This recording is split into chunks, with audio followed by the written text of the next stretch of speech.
Okay, good morning, everyone. My name is Jolanta Szymańska. I'm the head of the European Union Department at the Polish Institute of International Affairs. And on behalf of PISM, I would like to welcome you to our next seminar in a framework of the project Migration and Development, sharing knowledge between Poland and Norway.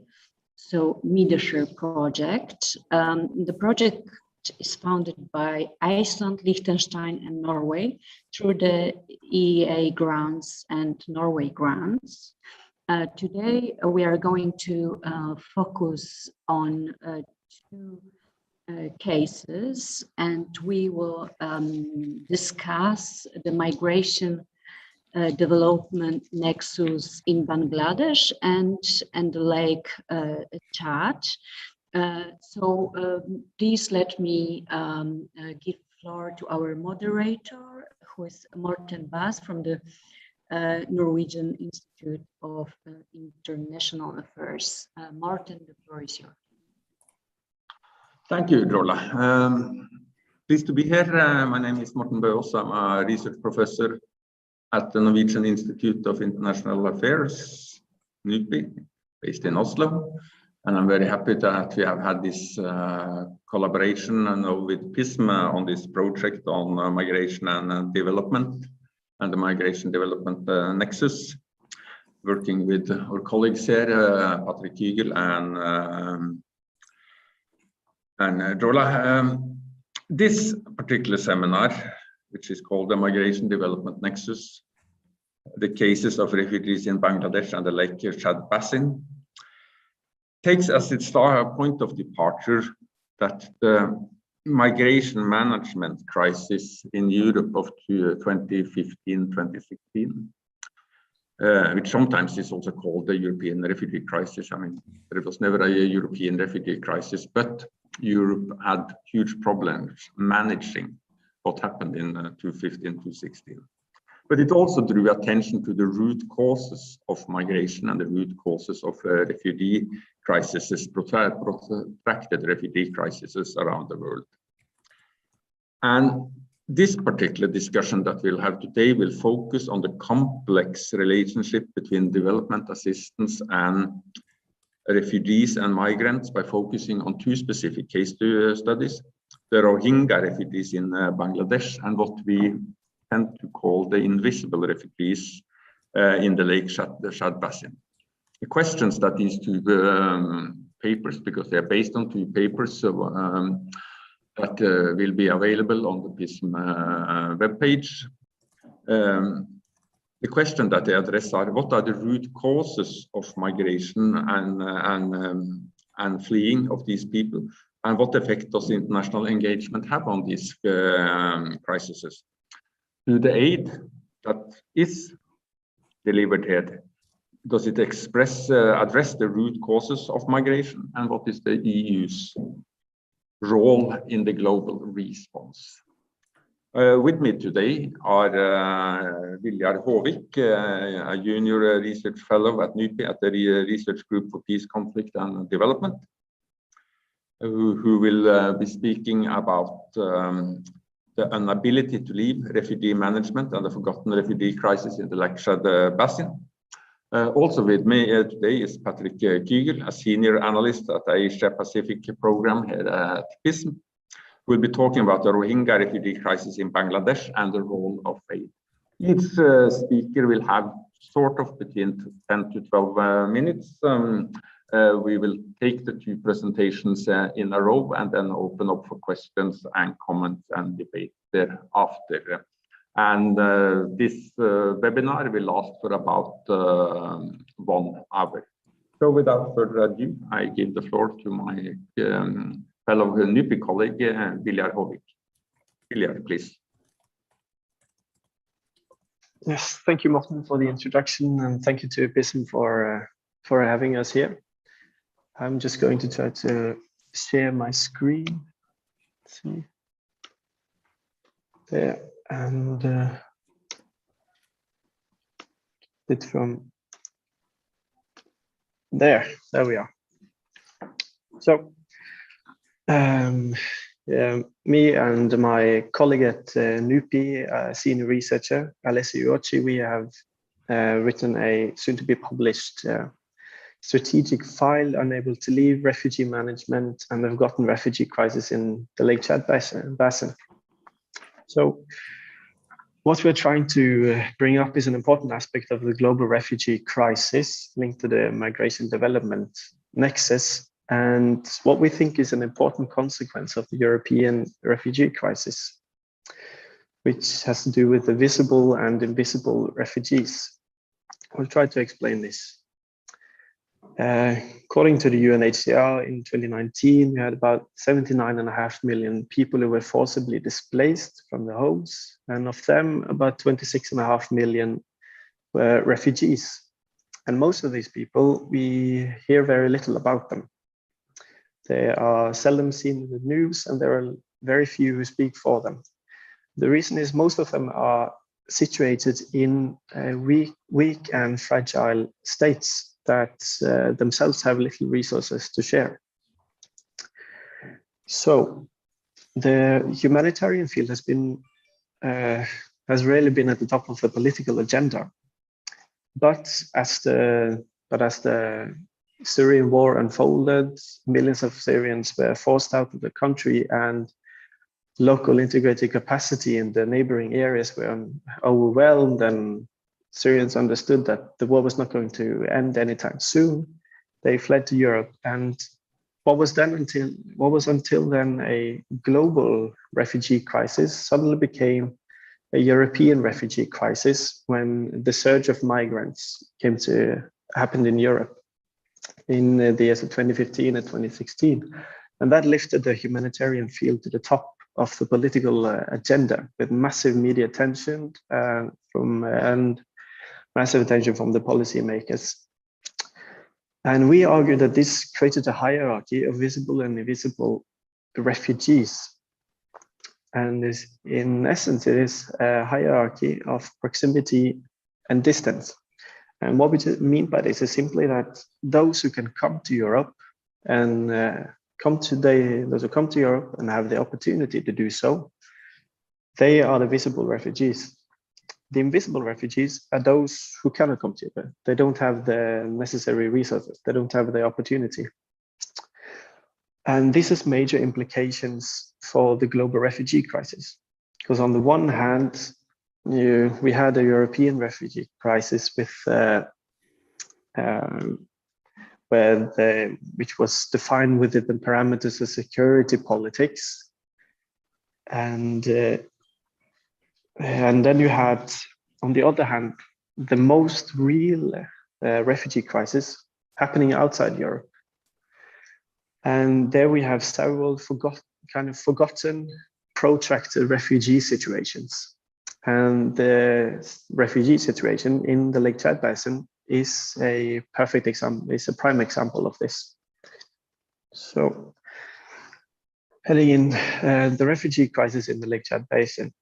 Since 2010, you have had a jihadist insurgency with a well-known group, Boko Haram. And it is a conflict that has since regionalized. And as you can see from the illustration here, it's going into Niger, Chad, and Cameroon. And it is situated around the inland lake, Lake Chad. So, and here you have a multinational joint task force that has been locked in what some call forever war. It's still going on, and there is no immediate end in sight. So about 3.2 million people have been internally displaced, and about 304,000 people are refugees. Most are in Nigeria, and while others are scattered around in Niger, Chad, and Cameroon. And I'm not going to go too deeply into the empirical details here, but the main point is that the insecurity in this area is crippling people's livelihoods, which is putting enormous pressure on scarce resources. And when people have to flee from the conflict-affected areas, they come to other areas that are just as fragile as the ones that came out, except for the violence and insecurity, which means that there's little to share, and this can create tensions between the displaced and the host population, which I will get into. And assistance is at the bare minimum in these areas. Humanitarian funds are chronically underfunded, and most have enough by trying to survive where they are. So therefore they are unable to leave. And since they are not coming out to us here in Europe, they remain invisible to us. It is not that the lack of media attention is the most important problem, but it's that there are no one speaking for them, and the humanitarian funds are underfunded, and that there are no solution to the conflicts in the areas that are part of the cause of the fragility. So, apart from refugees who are trying to survive under tragic circumstances, there are also consequences for the host population. And this is an important aspect of global refugee management that is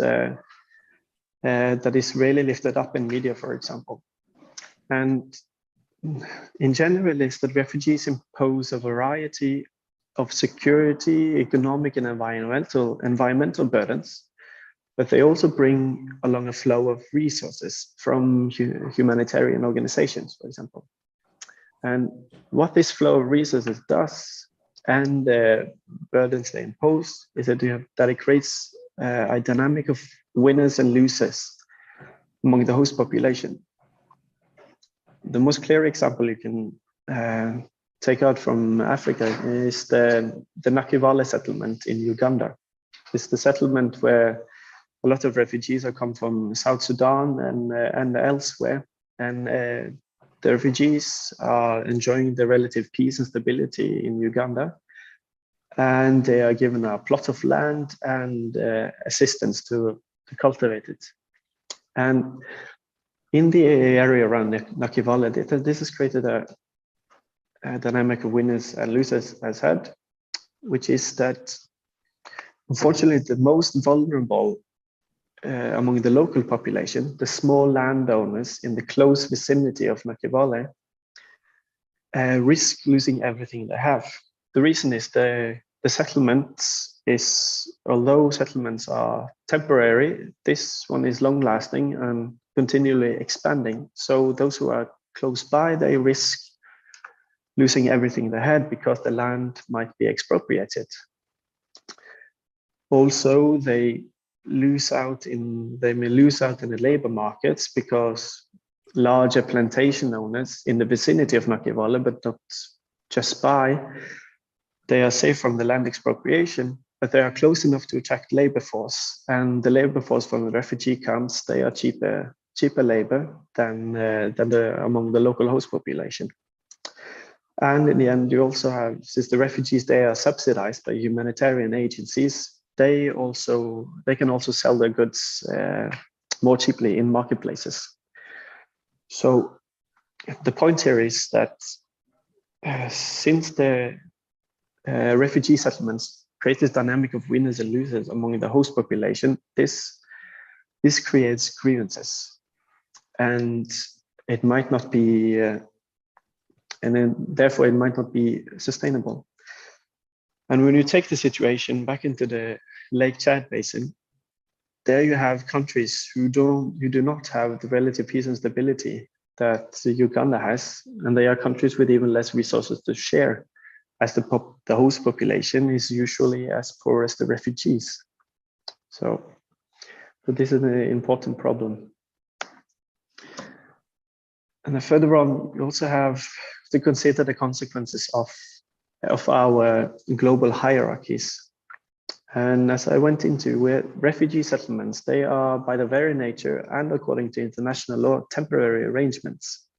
But as they are created due to conflict like in the Lake Chad Basin, they develop, humanitarian agencies follow, and entrenched interests are developed. There's an economy developed by it. And there are agencies that will lobby for funding to continue running these.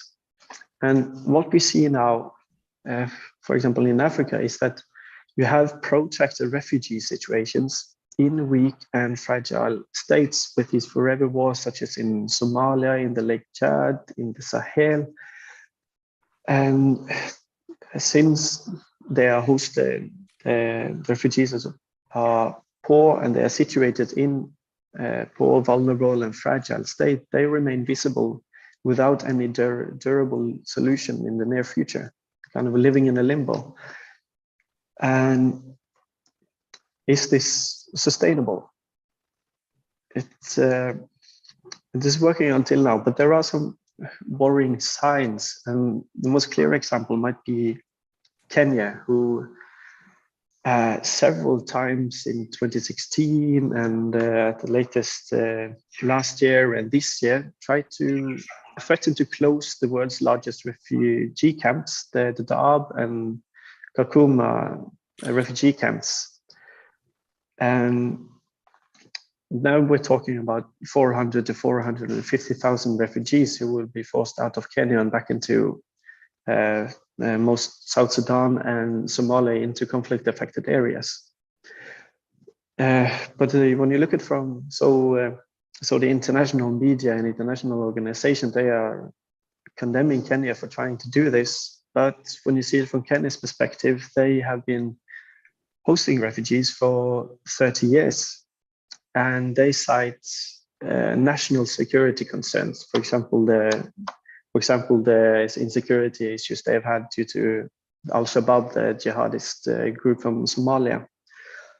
And they're also saying if rich countries can close their borders and not accept refugees, why cannot we do it? So, and that is a concern for the stability of the global refugee management system that we have today. And it puts the European crisis in perspective a bit, since it's not in the amount of people coming to Europe compared to the global refugee crisis as a whole. It is very little, and the example that is being set is not looked upon gladly by developing countries. So I'll try to finish this. What can we do in a case like the Lake Chad Basin? It is a multidimensional crisis, which means there's no silver bullet, as always, and there is no single organization that can solve this. But we can.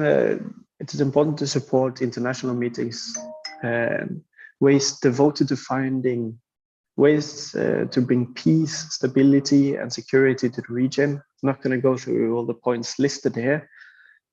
But what is really important is the cooperative effort of different individual organizations that can do much to at least enhance their efforts in limiting harm and adapting to the reality of terrain.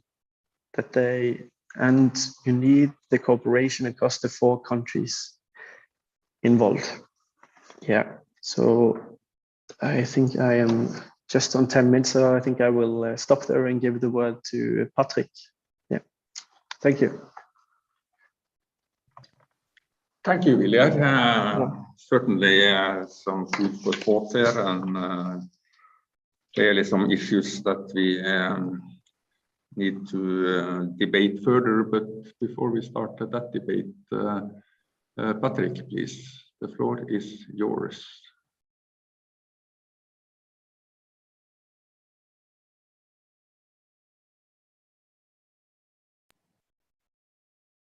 Thank you very much, Morten. It's a pleasure to meet you. Welcome you at PISM finally in person. So we are convening in this hybrid format, so we can hear each other and talk to each other, but can't interact with the audience yet. But I hope we are going in the good direction. So thank you very much for this presentation. I will complement this with my take on another protracted refugee crisis in other parts of the world. I think there are already several similarities I noted. So I hope it will give us some food for thought and stimulate the discussion. I will share the screen. I have a short presentation as well. how to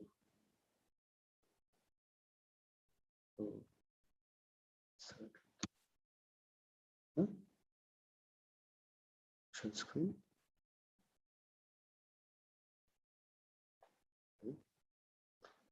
This is it. Okay, so the subject of my presentation is Rohingya refugee crisis in Bangladesh and the role of international aid. The presentation is based on my paper published last year within the framework of the Media Share project, as was said already. And the paper itself was based on my field trip to Bangladesh in January 2020, so just before the COVID-19 outbreak. And during the visit, I made over 20 interviews with government officials, workers of international NGOs and local NGOs, and experts and academics from different fields in Dhaka and in Cox's Bazar. And I made a visit also to the refugee camps in Cox's Bazar, including the biggest one in Kutupalong.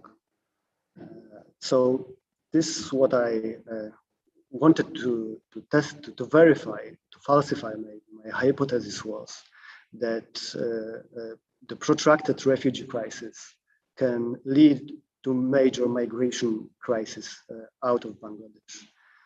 We have seen this already in the past, including in Syria and Turkey and other places, then that if you have a protracted situation of humanitarian and refugee crisis in a poor country, affecting poor country, it creates a heavy burden on the host communities and can lead to destabilization and economic problems for the host communities, which in turn can lead to new migration crises. So in two ways. First of all, it can lead to secondary movements of the refugees themselves, because they see no future for themselves and they want to escape from the situation they are trapped into.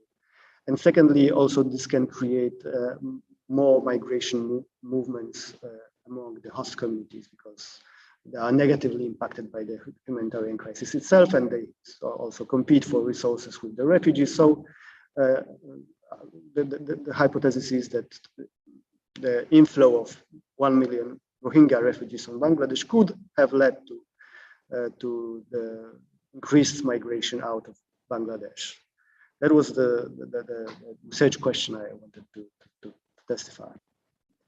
So what's the situation? What was the situation in 2020 and early 2020? We had over 700,000 Rohingya refugees expelled from Myanmar since August 25, 2017, where the persecutions by Myanmar army started. And so over 700,000 people escaped to Bangladesh, and they were received by the Bangladeshi state and communities and settled in the camps along the border in southern Bangladesh. So these days, nowadays, or in 2020 at least, there were more than 900,000 Rohingya refugees living in the camps in the southern Bangladesh, including in the Kutupalong camp, which is considered to be the biggest refugee camp in the world. So there was an agreement or convergence of views between the government of Bangladesh and refugees themselves. They all wanted to go back to Myanmar, but to do this in a dignified and safe and on voluntary basis to return to Myanmar. But the prospects for this return to Myanmar is very minimal. We can't see it in any foreseeable future, especially after the military coup in Myanmar in early this year. So there is no option that the return will start anytime soon. So they have this option, preferred option is closed for Rohingya. And on the other hand, they have also no chance to get integrated into Bangladeshi society because of the policy of the Bangladeshi state. Bangladeshi state wants them accepted Rohingya only temporarily. They assisted them, but they don't want them to be integrated into Bangladeshi society. So therefore, they are not given citizenship. their rights are restricted. They are confined to live in the camps, fenced camps already. They cannot marry to local population. They cannot travel around Bangladesh. So they are confined in a very limited territory in southern Bangladesh, and their rights to education are also restricted. They cannot go for university, high schools in the Bangladesh state, for example. And we have already had this crisis for 4 years, so this is getting protracted, or it is already a protracted crisis. That's the situation at the beginning. But has this refugee crisis caused a negative impact on Bangladesh already? Yes, the answer is yes, but to a limited extent, much less than I was expecting, at least. At the macro level, the humanitarian crisis creates an economic burden for the state of Bangladesh, for the government. We must remember that Bangladesh is also a developing country, having its own problems and challenges. So for developing country like Bangladesh, this is a heavy burden to host 1 million almost refugees. And also Bangladeshi politicians have been warning repeatedly that presence of such a huge and persecuted group can create a security problem, not only for Bangladesh, but for the whole region. There were opinions that this group can be particularly vulnerable and prone to extremism, to radicalization. There were some members of the ARSA, Arakan Salvation, Rohingya Salvation Army, the extremist group, or considered as a terrorist group by Myanmar within the camps. So that can be a problem for the whole region as well. But the real impact of the Rohingya crisis has been felt at the local level, in the Cox's Bazar district, the southernmost district of Bangladesh, and especially in 2 small sub-districts in southern Cox's Bazar. And then you can see the impact of the Rohingya refugees inflow on the environment. Once the bushes, forests covering the whole area are now turned into the refugee camps, and the trees are cut down, etc. There was a heavy impact on the economy also, and especially on labor market. One of the studies showed that you can have a cheaper labor in the camps, so the wages for the local community can drop up to 30% because of the inflow of the refugees. So there was a negative impact on the economy. There was also a negative impact on socio-psychological fabric of the host communities. We must remember that in these 2 small sub-districts in southern Bangladesh, the refugees already outnumbered the local population. There were twice as many as local Bangladeshi community. So they felt like foreigners in their own on their own land. And there was also a security concerns in the area. When I was talking to local police officers, they pointed at, especially not at the terrorism threat, but mostly on the drug trade, criminal activities, violence in the camps, and tensions with the local community, and law and order situation in general. The presence of such a big group can create problems for law and order in the district. But has this negative impact on local community or on Bangladesh, has it led to a new migration crisis? We haven't heard about it. That suggests the answer. The answer is no. We haven't seen any massive outflow of people from Bangladesh or from the camps among the local community over the last couple of years. There were only a limited attempts to escape the camps by the Rohingya on boats. In 2020, there were, we know at least over 2,000 people who left Bangladesh on boats and reached some other neighboring countries in Southeastern Asia. And over 200 people died on the sea during these dangerous trips. So, but the numbers are very small.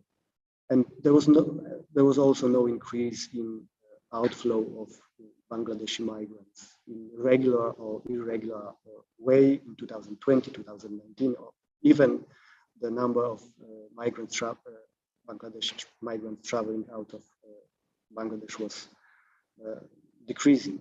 It's less than before. So why it was that? There are many reasons, obviously, for such a complex and complicated situation. I numbered 6 reasons why we haven't seen this casual or any relationship between the refugee crisis and migration crisis. First of all, this was a specific crisis. This is specific crisis, very unique of Rohingya in Bangladesh. This is on a limited scale, relatively, because when we have 1 million Rohingya refugees in Bangladesh compared to 160 million of the Bangladeshi society, then the share of the population of refugees is relatively small. It is not comparable to situations like in Lebanon, in Lebanon, where we have 1/3 of population of Lebanon these days are refugees from Syria, 1/3, 30%.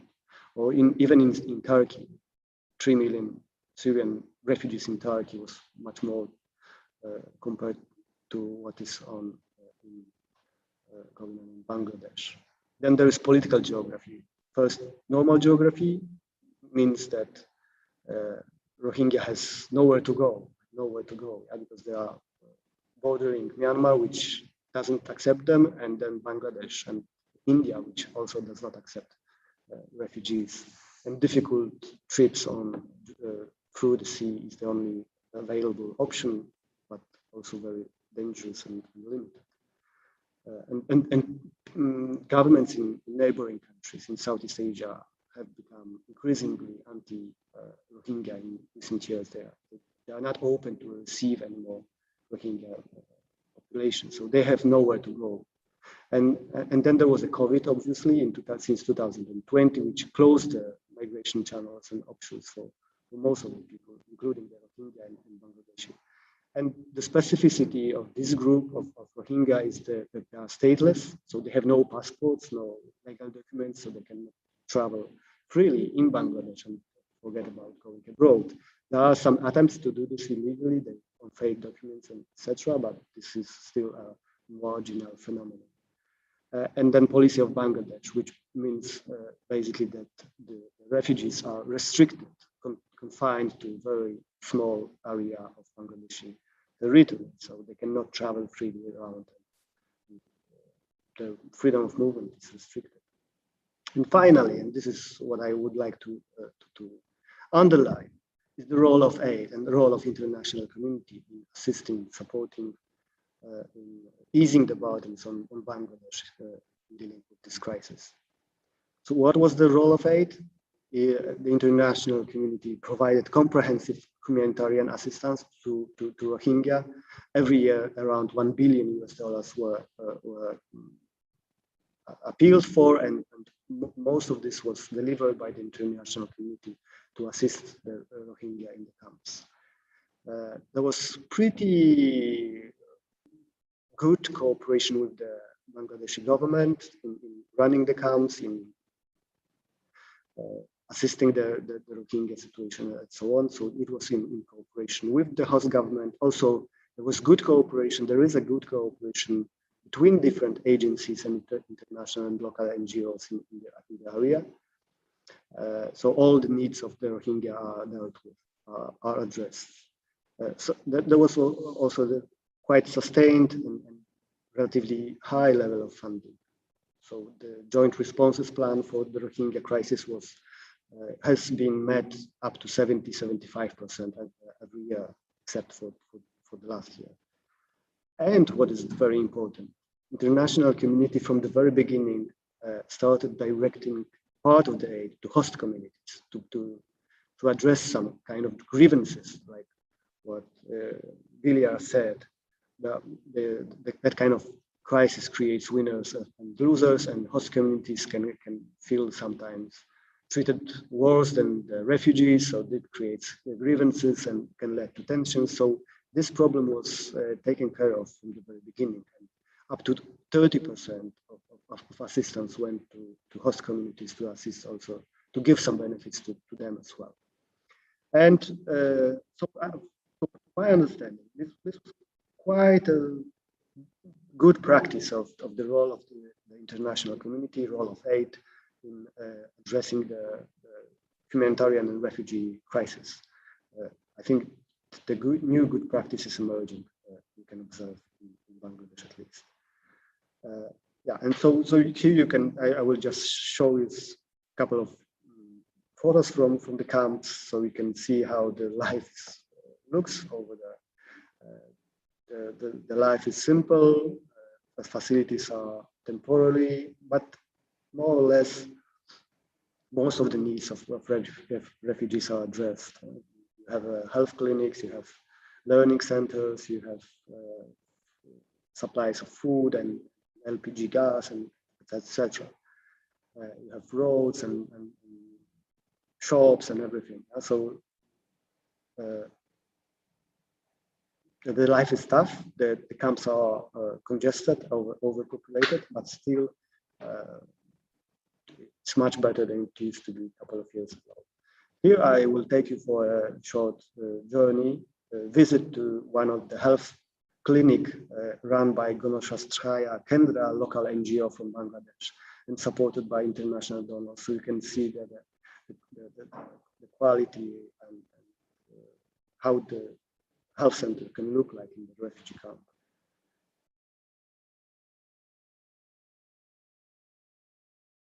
This is waiting for registration. We have Bamboo Health Clinic.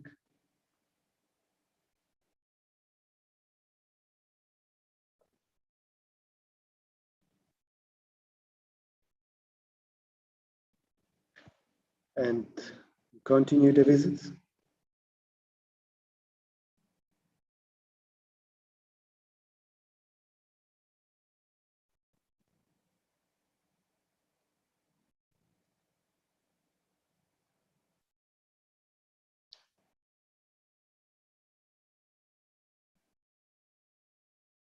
So there is everything. There's pharmacy, laboratories,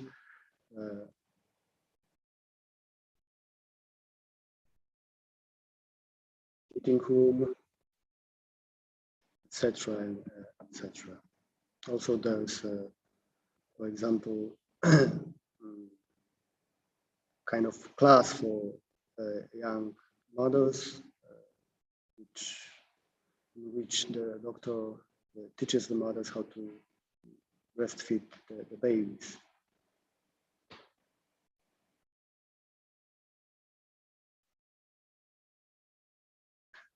What is most important, I would like to underline again, is that there are a number of dedicated young doctors and nurses and local Bangladeshi people who are assisting the Rohingya, and this is truly spectacular, and to see how dedicated and ambitious those people are helping Rohingya refugees. So what are the challenges? This is my last slide. The challenge is that probably the Rohingya crisis can become a forgotten crisis in the future. And then, like Viljar has said regarding the situation in Africa, the Rohingya can become an invisible refugees in years to come. That would lead surely to the problem of sustainability of aid. We have already seen this year, the latest report is that the joint response plan for Rohingya is funded only in less than 50%. So it shows you that there is less and less commitment from the international community to assist the Rohingya. That would create the burden on Bangladeshi state, and this can lead to deterioration of situation in the camps and in Bangladesh. There are concerns regarding the security in the camps. Just recently, there was an important leader of the Rohingya killed by unknown people, and the violence in the camps is a growing problem. So there is no durable solution for the moment. Yeah, it's impossible to turn the people back to Myanmar, and they cannot live in the limbo for the next 30 years or so. This will lead to problems. So for now, the problem is to shift completely from this humanitarian phase of the crisis to more sustainable, durable development phase of the crisis. So to provide the education, skills, training, jobs and everything to those 1 million people. Otherwise, there will be a lost generation, and this will create new problems for Bangladesh and for the region. So still the work is in progress, and still the international community has a big role to play to assist Bangladesh and to resolve the Rohingya refugee crisis. And I will stop here.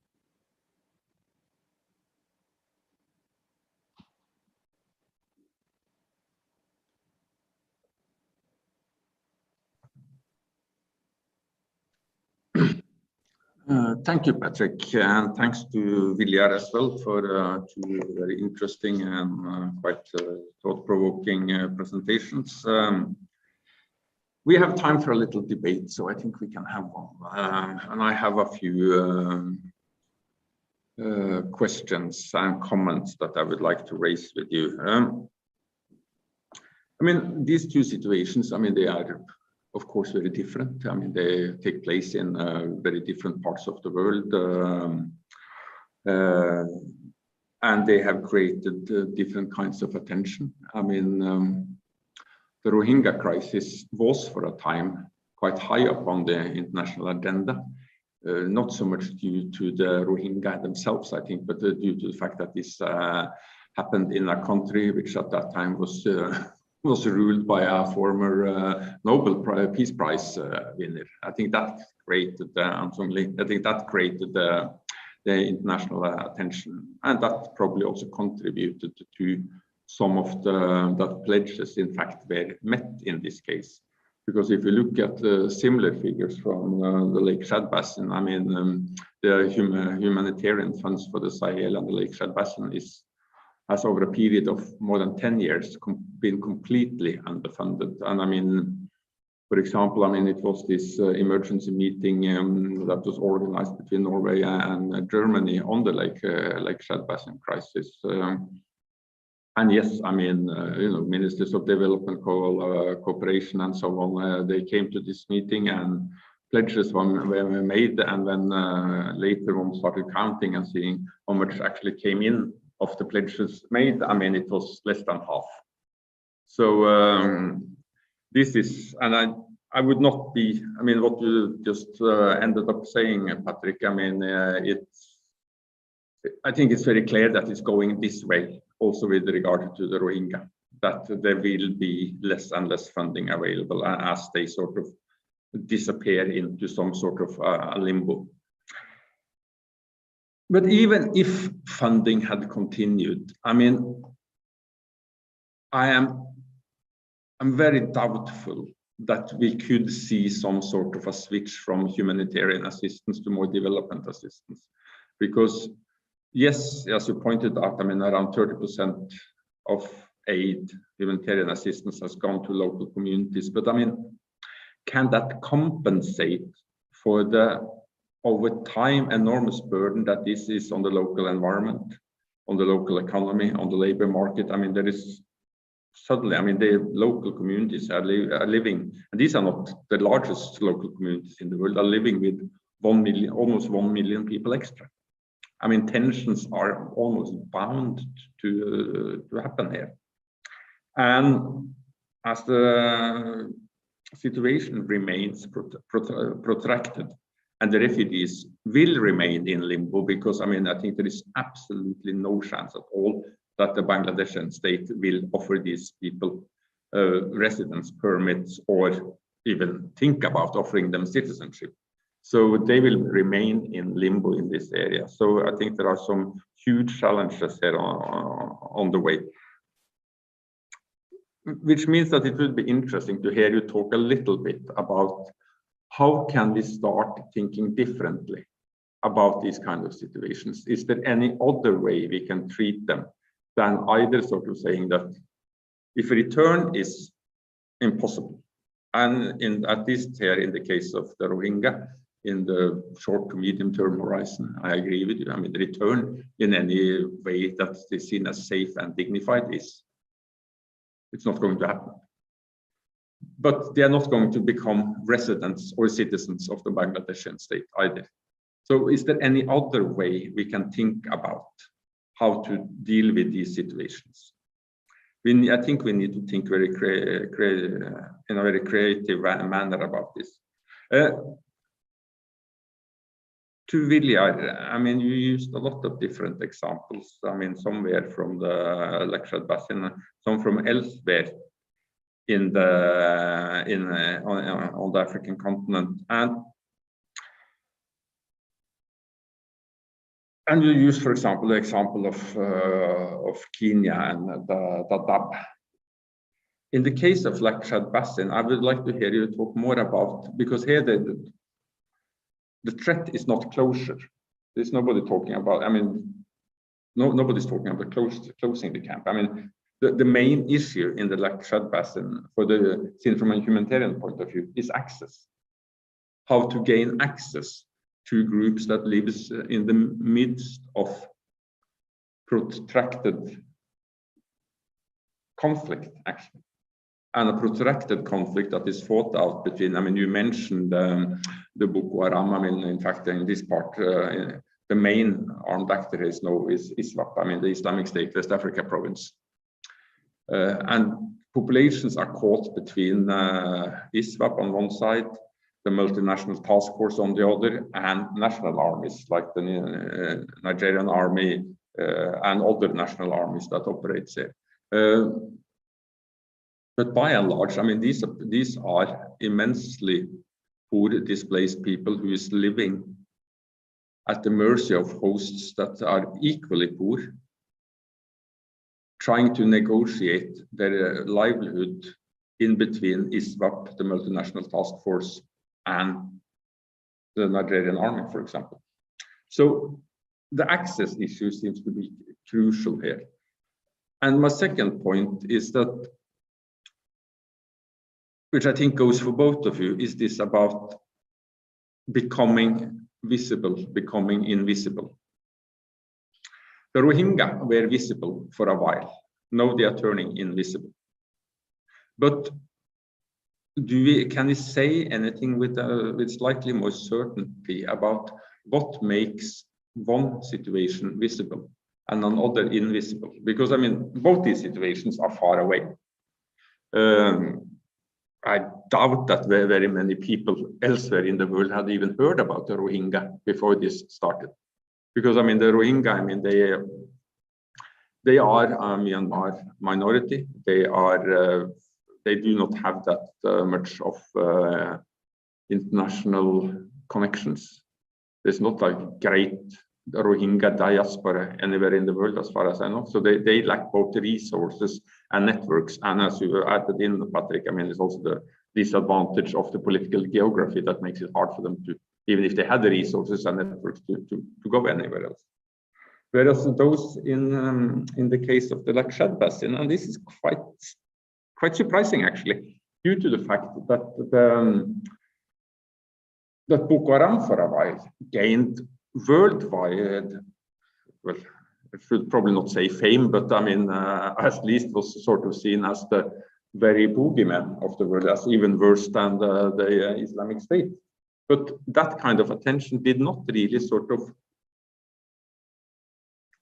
lead to too much attention on the humanitarian crisis in the Lake Chad Basin, which is quite surprisingly, actually. So I would like to hear you talk a little bit more about this visible, invisible. I think I'll stop there. I'll also check the chat to see if we have any.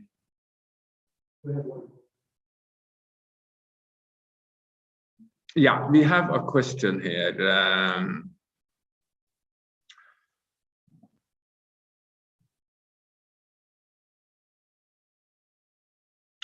The question is, what's the long-term projection for Rohingya existence in Bangladesh?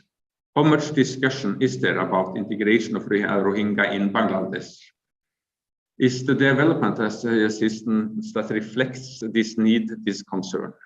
So maybe, I mean, it sort of ties into what I was already saying, but we'll of course try to address that one as well. So I think, why don't you start, Patrick, since we have sort of a couple of questions for you, and then Lilia follows. Thank you very much. Excellent questions. The first one about the future of Rohingya in Bangladesh connects to what you have already mostly said about the most likely scenario is that they will remain in limbo in this protracted situation without any real chances for change and betterment of their lives.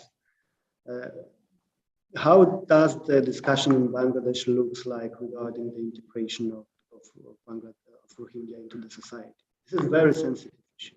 I remember when I was talking to some high-level officials in the Ministry of Foreign Affairs in Dhaka. He almost kicked me out from his office when I asked him this question, why they don't just integrate the Rohingya into society. It's just 1 million people in 160 million society, so maybe it's not a problem. Then he told me that, you know, we will give you the assistance, millions of dollars, and you will take this 1 million to Poland or to Europe. So this is very sensitive topic. Yeah, the Bangladeshi government is very hospitable to Rohingya, but to certain limits. And there is a role for the international community and aid. The international community is in constant touch and cooperation and contact with the Bangladeshi government in pushing, advocating for small steps, for small changes. For example, it was thanks to the pressure from the international community that Bangladesh government has agreed for formal education from Rohingya in the camps. The children in the camps can now go to schools, even though it is not formal, recognized as a school, but to learning centers. They can get education up to 13 years old children.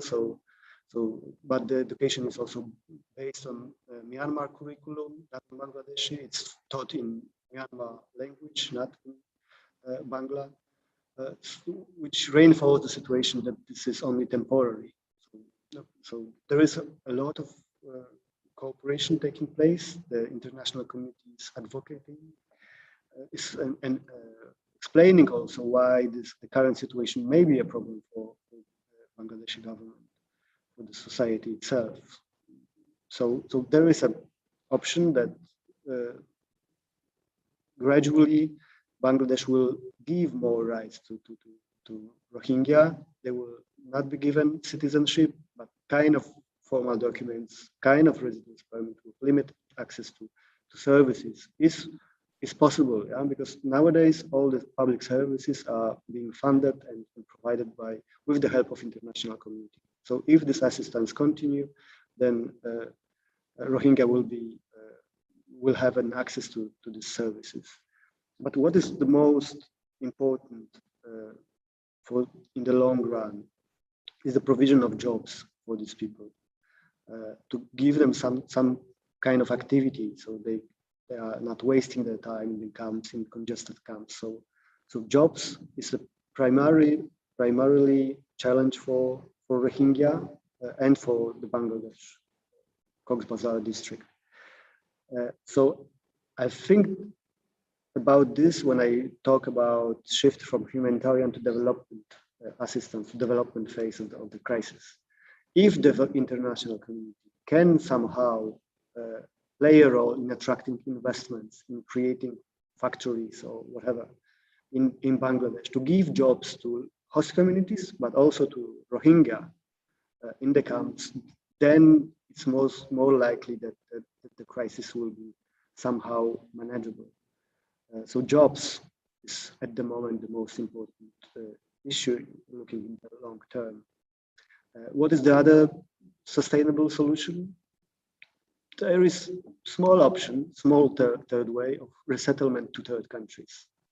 Because if they cannot stay in Bangladesh, if they cannot go back to Myanmar, then there's again the role for the international community to offer Rohingya options of resettlement to other countries, to other Arab countries, or to countries in Europe, in the United States. But this is an option, but very little likely. I doubt that any country in the world will be willing to accept meaningful number of Rohingya refugees, and we have over 1 million people ready to be resettled. Even though most of them would like to stay close to Myanmar, they believe they can come back one day to Myanmar. But resettlement to third countries is another option, but very little likely to happen. And third question about how this process look like, becoming invisible from being a visible refugee, and how to reverse the trend in case of Rohingya. I will answer by referring to what I've heard at the Nobel Peace Prize lecture 2 years ago in Oslo by one Yemeni activist who was awardee of Nobel Peace Prize a couple of years ago. And she addressed this problem straightforward, straight ahead. That, you know, in Yemen, there is possibly the greatest humanitarian crisis in the world these days, with number of millions of internally displaced people, so internal refugees. But we hear very little about why is that. And she said, this is because Yemeni does not travel to Europe.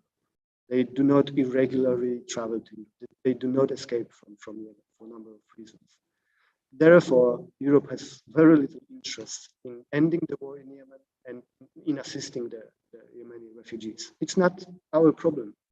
That's the impression, I think. So provocatively, I would say if Rohingya are to become visible refugees in some future, it will be possible only when they start coming to Europe in one way or another. Then we will realize this is also our problem, and we will need to take care of this issue.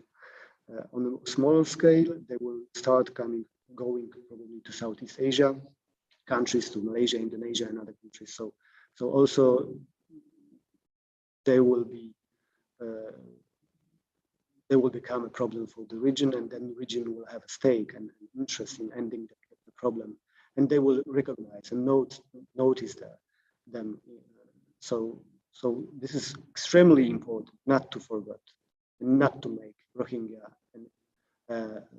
invisible refugees, and to keep the pressure, keep advocating for continued international support to this problem. We cannot leave Bangladesh on its own with this humanitarian crisis, and we need to continue support and advocacy also with the government of Bangladesh to allow for more for Rohingya, to give them proper education, and to give them more freedom of movement, to give them more rights, and to give them jobs. And here again, the world has a role to play. Thank you, Patrick.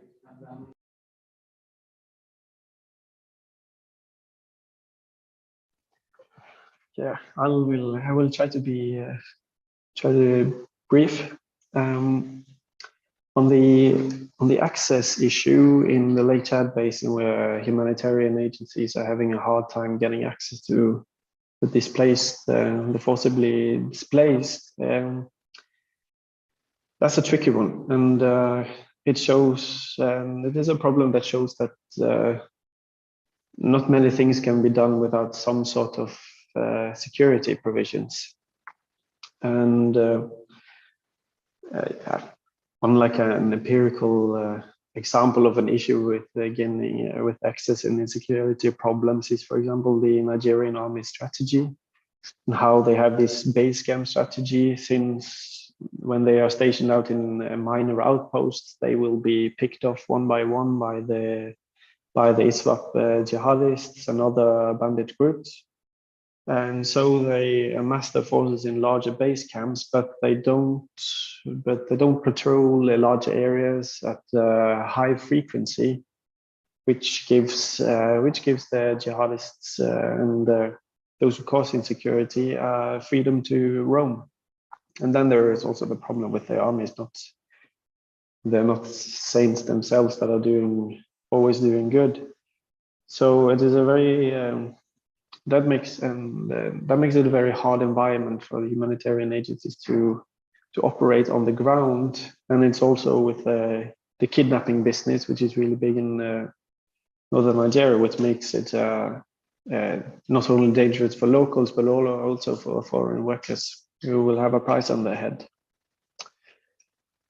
And on a bit of a larger scale, there's problems with coordination between the 4 states that are trying to combat the problem. For example, Nigerian army won't share intelligence with the Nigerian army, and stuff like that. On exactly how to improve on the access issue, the basics are improving your security so that it is safer to move around, but I can give a proper solution to that. And only that the hard security approaches and siloed responses by national armies is not going to work very well. And on becoming visible and invisible, that is also a tricky question. I would have to say a bit like Patrick that if you were to have like a massive influx, a massive wave of migrants coming to Europe, they would certainly become more visible. In the past, you have the short-term media attention from the Chibok girls being kidnapped, about 200, and also when Boko Haram or ISWAP conquered, they had this period of territorial conquest where they conquered an area the size of Belgium. But it's all very short-lasting, which makes it hard to get the funding that is needed. And yes, I'm not sure how that is possible. You need some powerful spokespersons for them. For example, that I know the African Union and ECOWAS, perhaps they can take a larger role in this. On our end, it's hard to say that everyone has to use to get everyone to use 1% of the GDP on humanitarian assistance. That is how do you get that to be politically feasible? And then there's last thing from our end on how Europe and the EU we do deals with Turkey, with Niger that are closing down migrant routes. And in this way, we are kind of pushing the problem back into the neighboring areas to the conflicts and where refugees are coming from. And you can of course say that it should be handled in the areas where they are, but when we just shut them out and increase funding to humanitarian assistance does not happen, and we don't hold our pledges, then things will continue like it is today. And then you have to say that the real problem is with the whole global refugee system of refugee management. And and like with the Rohingya, like a stateless people, there's if the quota system had worked, then it might have been something that could have been worked out, but it isn't. Yeah. So I'll end there. Thank you, Viljar, and thanks to Patrick as well. I mean, these conversations will continue. We are still in the midst of a protracted both refugee and migrant crisis globally. There is no immediate, short, quick fix to this. But still, I mean, the problem is of such a magnitude that one cannot ignore it either. Obviously, I mean, there will always be something that is more visible than other situations, because after all, I mean, nobody can be concerned with everything at the same time. And there will always be some sort of hierarchy of suffering in this world, unfortunately. But it is not only in our ethical interest to do something about this, it's also in our very sort of, what should I say, realist interest to try to be more proactive in solving these situations, because they are there. they will create tensions. I mean, we can only wonder what will happen, for example, in the Rohingya camps in Bangladesh 10 years from now, if they continue to live in that limbo. That would obviously, at least potentially, be a breeding ground for radicalization, for example. Similarly, with regard to the situation in the Lake Chad Basin, I mean, if this just continues for another 10 years, and if you then add that onto the other security problems in this region, in the Sahel region, with the rebellion that is also raging in Mali, Niger, and Burkina Faso, I mean, one cannot rule out a larger breakdown in the states in this region, with the consequences that this will have, both for people pushing southwards out of this area, but also a northbound movement of refugees and migrants that would put an enormous pressures on the remaining states in North Africa, clearly, at least raising some question marks also over the sustainability of the states on the very shore of the Mediterranean. So this is not only about ethics, it's really about a core European interest to try to deal with this before it's basically too late to deal with it. So these conversations will continue. This project is sort of closing in on its end. We have a few final deliverables that will be presented. We have a few final seminars that will be conducted. But the conversations and the questions that this project has raised will certainly be with us for the foreseeable future, and we will continue to work on this both together and individually. But to those that have listened, to those that will listen to this, thank you, and stay attuned for more from this project. So with that said, thanks to Patrick and Viljar for excellent presentations, and I will close this now. So goodbye.